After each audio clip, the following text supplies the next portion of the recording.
Muy buenas noches, bienvenidos a Odisea. Ahora en una edición extendida, porque los vamos a acompañar hasta medianoche, con más whisky. El tema es lo que aparece detrás o debajo del discurso de Alberto Fernández ayer en el Congreso. Alrededor de esto está girando toda la observación política hoy en el país. Del discurso, del significado del discurso, de lo que significa esa presentación en términos conceptuales, históricos, a dónde se acerca, de dónde se aleja Alberto Fernández con esas palabras, vamos a hablar después con dos especialistas que son Ani Parraguirre y Camila Perochena. Lo que nos interesa ahora es cómo esta presentación de Fernández está inscripta en las dos encrucijadas más importantes que tiene el presidente. Una es institucional, la otra es económica y están relacionadas entre sí. Alberto Fernández pronunció ayer un discurso, podríamos decir en términos generales, progresista, no populista. Es un discurso hecho por un presidente, y esto es novedoso en la Argentina, que no apela al culto a la personalidad, probablemente porque no tiene un poder político que le permita apelar al culto a la personalidad, pero el resultado es que saludablemente no hay un culto a la personalidad de Alberto Fernández, y que produjo o propuso una agenda muy marcada desde el punto de vista de lo que podría ser valores progresistas, un criterio para ver la vida pública de centro-izquierda y un saneamiento institucional en un tema crucial.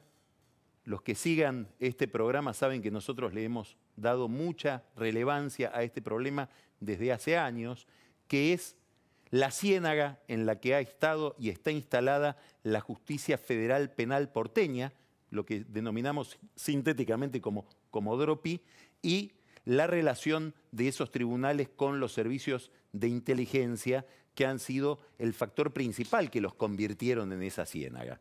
Bueno, Alberto Fernández habló ayer de dos cosas centralmente. Uno, el proyecto para la despenalización del aborto.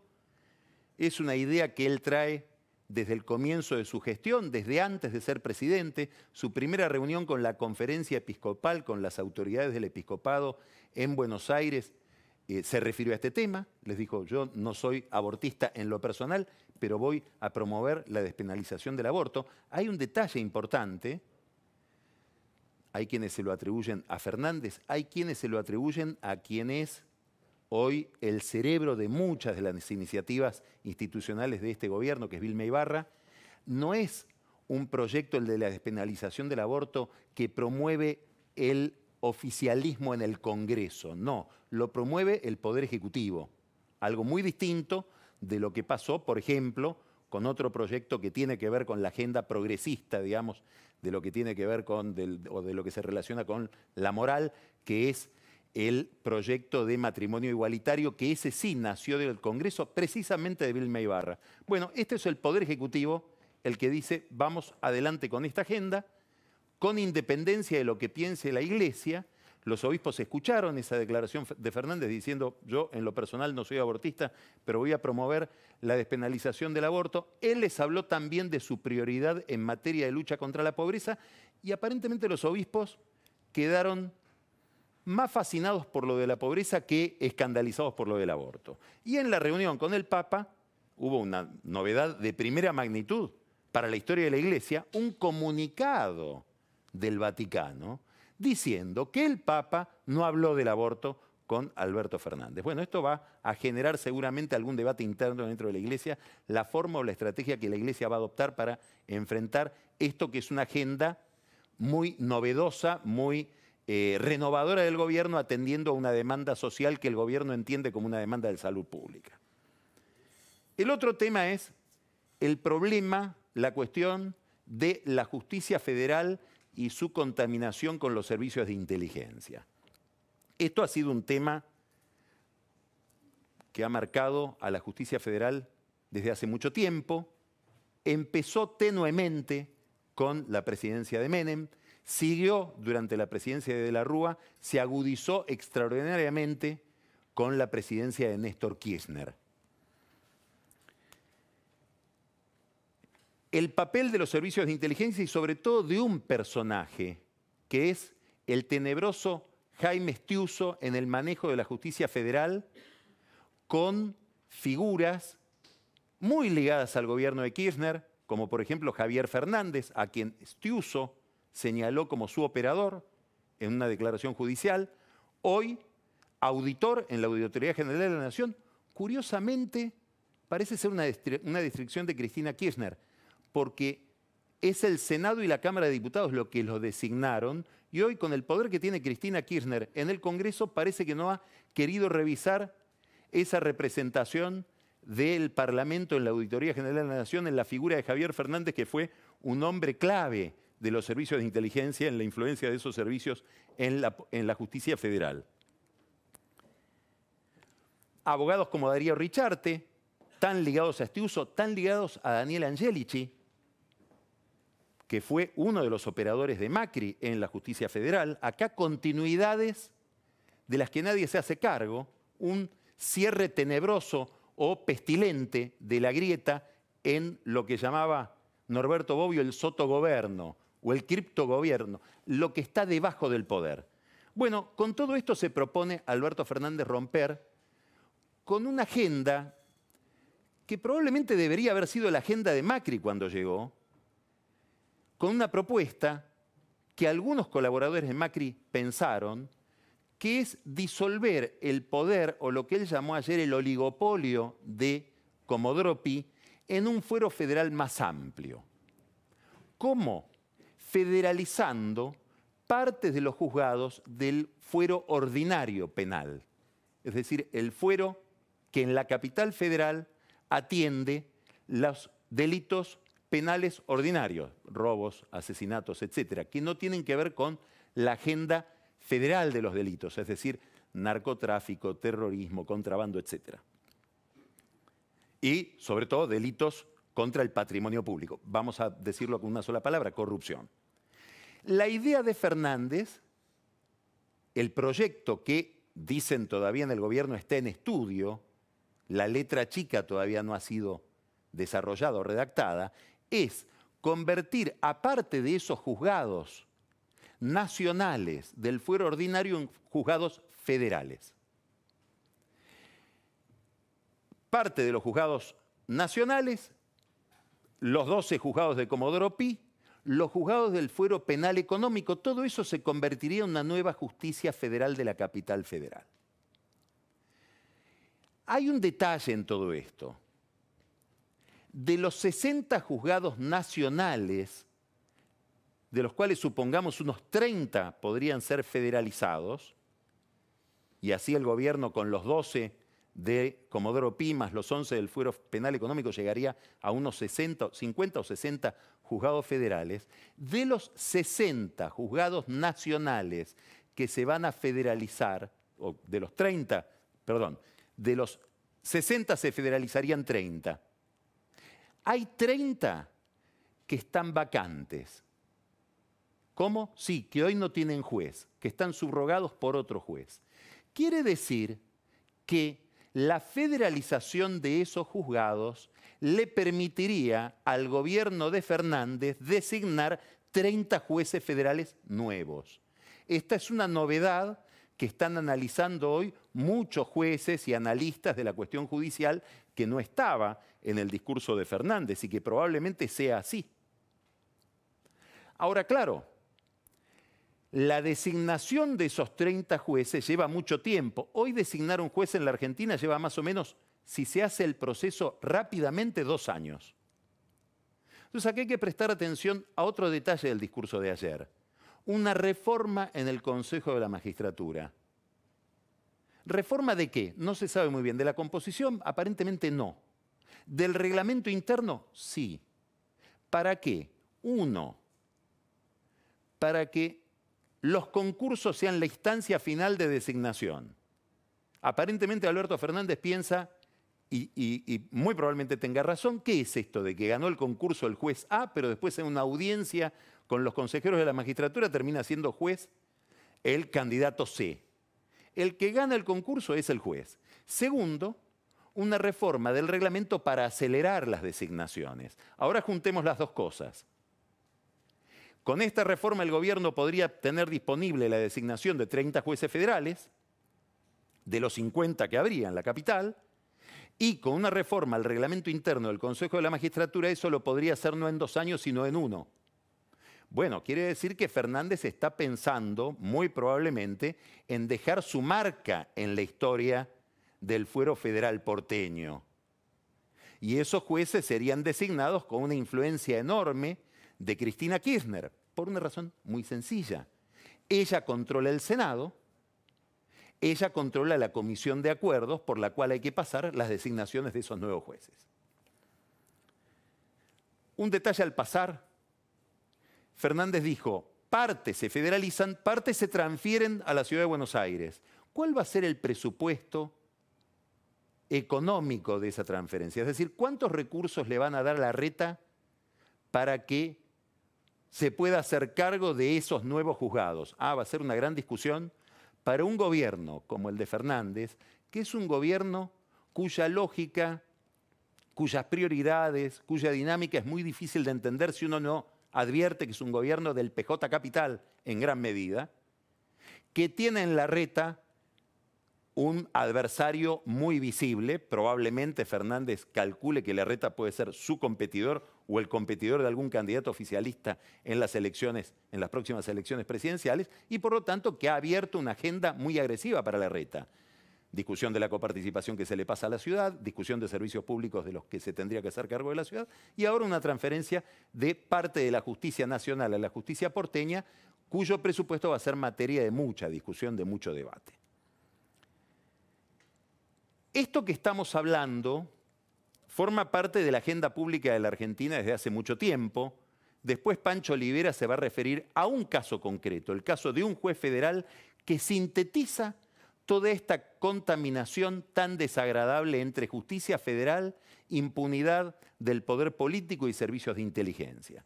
Pero no tiene solo que ver con el problema de la corrupción. No tiene solo que ver con el problema de la corrupción.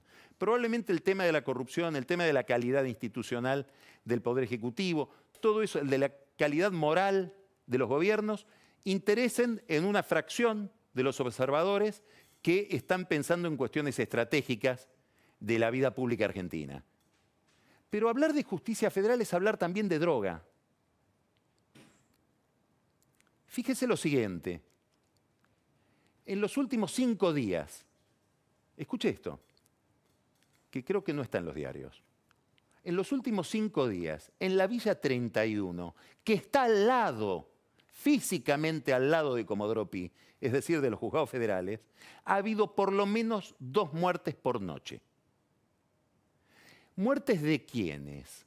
De los denominados soldaditos, chicos que asisten a los narcotraficantes, en una pelea de 2 bandas de narcotraficantes que tienen tomada la Villa 31. La de los sanpedritos, que se llaman así porque provienen de la localidad de San Pedro, en Paraguay, y los de la banda del Ruti. El Ruti es un dealer. La policía aparentemente bien, gracias. Hubo servicios religiosos para asistir a las familias de algunos de los asesinados, y en uno de esos servicios religiosos casi se arma una trifulca ahí mismo entre las 2 bandas. Esto ocurre al lado de los tribunales de Comodoro Pi, de los jueces que se encargan de la cuestión de, o se encargarían aparentemente de la cuestión de narcotráfico. Se acaba de entregar ahora en la provincia de Buenos Aires, en el conurbano, Sergio Rodríguez, llamado Verdura, un narco que desde hace años en la zona de Almirante Brown y Esteban Echeverría vendía 3 kilos de cocaína por día. Mérito, hay que decirlo, de Sergio Berni, que le puso las pilas a la policía para que, comillas, lo detectaran. ¿No lo detectaban? Hay que avisarle a los policías de la zona que hay narcos que pagan por ese tipo de impunidad. No digo que estén cobrando. ¿Qué estoy diciendo? Que con toda razón, muy justificadamente, desde hace semanas estamos hablando, espantados, del crimen de Villa Gesell. Y es sumamente legítima esa preocupación y el escándalo que se ha producido alrededor de esa muerte. Ahora, en los últimos 4 días murieron por lo menos 6 chicos en la Villa 31 que no son materia de nuestra agenda. Bueno, hay un lazo directo entre la calidad de la justicia federal y estos asesinatos, que suceden, insisto, al lado de Comodoro Pi. Y muy próximamente, o muy próximos a grandes destacamentos de la policía de la ciudad y de la Policía Federal. Muy bien, este no es el único problema que está detrás del discurso de Fernández. Él tiene un problema. Y el problema es que todo su impulso de saneamiento de la justicia, que como dije, le trae un premio, que sería la posibilidad de poner 30 jueces federales nuevos, tiene un límite, y ese límite es Cristina Kirchner. Alberto Fernández tiene, y lo ha confesado en algunas reuniones muy íntimas, con gente de la oposición, un problema, que es la situación judicial de la expresidenta, de su vicepresidenta y de la familia de la vicepresidenta. Bueno, este es un tema que seguramente forma parte de un acuerdo, de una conversación más o menos explícita entre él y quien lo designó, que es Cristina Kirchner. ¿Hasta dónde se extiende la necesidad de cerrar esas causas? ¿Abarcan solamente a la familia Kirchner y Cristina? ¿Van más allá y abarca a otros miembros del kirchnerismo? El concepto de lawfare, es decir, la idea de que hay una manipulación por parte de sectores predominantes del poder, de la justicia, para llevar adelante una persecución por razones ideológicas, ¿abarca solamente a Cristina y su familia? ¿Julio De Vido, desde la cárcel, tiene derecho a decir lo mío también es lawfare? ¿Y Vudú? De Vido puede decir las prisiones preventivas se prodigaron irresponsablemente, violando derechos. Ok. Vudú dice, no, vayan más allá, porque lo mío no es prisión preventiva, lo mío ya es condena, yo quiero que se considere la cosa juzgada fraudulenta. ¿Hasta dónde alcanza la idea de que acá ha habido un manejo discrecional de la justicia para perseguir políticamente? Si es que eso es cierto, porque la verdad es que lo que se llama lawfare, que antiguamente se le llamaba derecho penal del enemigo, la idea de manipular la justicia para perseguir a alguien, que es muy discutible, porque supondría que no ha habido robos durante el kirchnerismo, cuando hay un secretario de Obras Públicas que apareció en un convento con 9 millones de dólares. Además es defectuosa desde el punto de vista de la explicación histórica. ¿Por qué los jueces de Comodoro Pi empezaron a hacer un uso compulsivo, indiscriminado y probablemente violatorio de determinadas garantías de la prisión preventiva? Porque el diario La Nación un domingo estuvo por publicar la foto de todos los jueces federales de Comodoro Pi diciendo estos también son responsables de la impunidad del kirchnerismo. Y varios jueces dijeron tenemos que desplazar esa tapa con otra noticia, metámoslo preso a Ricardo Jaime. Y así terminó Jaime preso. Y la presión de la opinión pública y de la prensa para que hubiera algún castigo respecto de la impunidad del kirchnerismo es lo que hizo que, contrafóbicamente, sobreactuaran los jueces las prisiones preventivas que ahora vemos en muchos casos como aberrantes. Quiere decir que esto que llama Cristina el lawfare es la contracara de la impunidad de la que disfrutó su propio equipo cuando ellos estaban en el poder y figuras prominentes del entorno de su esposo. Muy bien, este es un problema central de Fernández. ¿Por qué? Porque Cristina Kirchner tiene un poder superior al que tiene él. Y este es un límite incómodo para lo que él presenta como un movimiento de saneamiento institucional. ¿Qué tiene muy preocupada a Cristina? ¿Por qué? Y porque Cristina Kirchner dice, ¿cómo puede ser que la UIF, que la AFIP, que la Oficina Anticorrupción y hay que sacarse el sombrero frente a Fernández por esto que voy a decir ahora, no retiró las querellas que hay contra funcionarios del gobierno kirchnerista. Más aún, escuché esto, el abogado de la AFIP, en un alegato que sucedió hace 10 días, en un juicio oral y público, de la llamada ruta del dinero K, dijo hay que meterlo preso a Lázaro Báez, porque encarna la matriz de corrupción que duró 12 años en la Argentina y que si bien no lo tuvo a Néstor Kirchner como socio, lo tuvo como autor de ese sistema. Eso dicho por un abogado del Estado, refiriéndose al kirchnerismo en un momento de gobierno kirchnerista. Cristina Kirchner dice, ahora Alberto Fernández se da cuenta de lo que está pasando, ¿se le escapó la tortuga o me lo está haciendo él? Gran signo de interrogación. Ahora, todo esto se resolvería a favor de Fernández, esta agenda de saneamiento, si Fernández tuviera más poder político. Y Fernández, para tener más poder político, necesita una cosa, un éxito económico. ¿Y un éxito económico qué quiere decir? Un éxito económico quiere decir sacar a la Argentina de la recesión en un plazo breve y razonable. Y ahí está el centro del problema que tiene hoy Fernández, que no es la agenda que él presentó en el Congreso. Agenda que, dicho sea de paso, todos los temas, hasta el del aborto, son todos temas en estudio todavía, propio de un gobierno de científicos. No, el problema de Fernández es la deuda. De la deuda depende lo que pase con la economía. Y en la deuda vienen patinando. ¿Por qué? Porque hubo ya una negociación del famoso bono dual, donde en la reestructuración lograron ponerse de acuerdo solamente con el 10% de los bonistas. Quiere decir que no habían hablado con el mercado. Fracasado ese reperfilamiento, intentaron licitar un nuevo bono. Desierta la licitación. En la provincia de Buenos Aires, aterrorizaron al mercado y terminaron pagando Kicillof, con el auspicio de Fernández y del ministro Guzmán. La deuda privada que se tiene que discutir de aquí, según dijo el presidente, al 31 de marzo, ¿se va a discutir con esta lógica y a la luz de estos antecedentes? Bueno, el gobierno acaba de incorporar, aparentemente, más saber técnico. Aparece el Banco Lazar-Freers como el banco que va a asesorar a Guzmán en el trato con el mercado.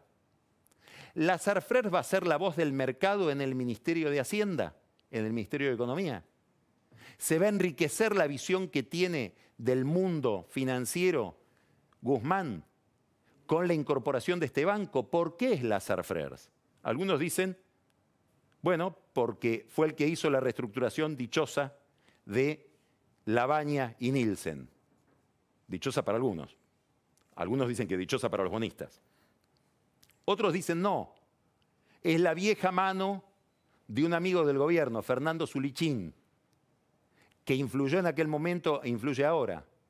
Aparentemente no serían estas las razones por las cuales el gobierno, creo que sin licitación, ¿no?, contrató al banco Lazar-Freers. En el banco Lazar-Freers hay un líder que se llama Peter Orszag, un hombre de Stiglitz, exfuncionario de la Casa Blanca con Bill Clinton, funcionario del área de presupuesto de la Secretaría del Tesoro con Obama. Habrá que ver si a Trump le gustan estos antecedentes, si es que Trump tiene algo que ver con esto, o el gobierno de Estados Unidos tiene algo que ver con esto. Y un hombre estrechamente ligado, coautor de trabajos académicos con Stiglitz, que es el mentor de Guzmán. Quiere decir que vamos a una reestructuración o a un debate con el mercado, con el cual Guzmán ha tomado casi cero contacto, bajo el auspicio o los auspicios de Stiglitz, que se ha caracterizado a lo largo de su vida por ser un hombre antimercado, una especie de bestia negra para el mundo de Wall Street. Bueno, muy probablemente este esquema de negociación tiene como criterio principal una gran quita a los acreedores privados, avalada por el fondo. Leí por ahí autores kirchneristas que dicen, ¿cómo puede ser que el fondo en este momento no entendemos? Si el fondo es malo, ¿cómo nos apoya en contra de los malos? No, el fondo se está apoyando a sí mismo. Se necesita hacerle una quita grande a los privados para poder pagarle la deuda al fondo. No lo están cuidando a Fernández, están cuidando ellos. Ahora bien,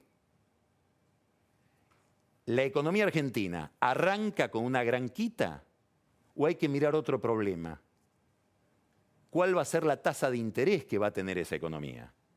Y eso tal vez no depende del todo de la quita. Tal vez demasiada quita aumenta la tasa de interés. ¿Cuáles son las condiciones para que esta renegociación de la deuda signifique un relanzamiento de la economía argentina? ¿Alcanza con una buena negociación? ¿Hay la posibilidad de una buena negociación sin un plan económico? El bono que va a dar a cambio por los bonos que le entreguen Guzmán, ¿cuánto vale ese bono sin un plan económico? ¿Y cuánto se va a endurecer el mercado sin un plan económico? Son preguntas sin respuestas, o al menos las respuestas no estaban en el discurso de ayer de Alberto Fernández. De ese discurso vamos a hablar ahora con Ani Parraguirre y Camila Perochena. Empezamos Odisea.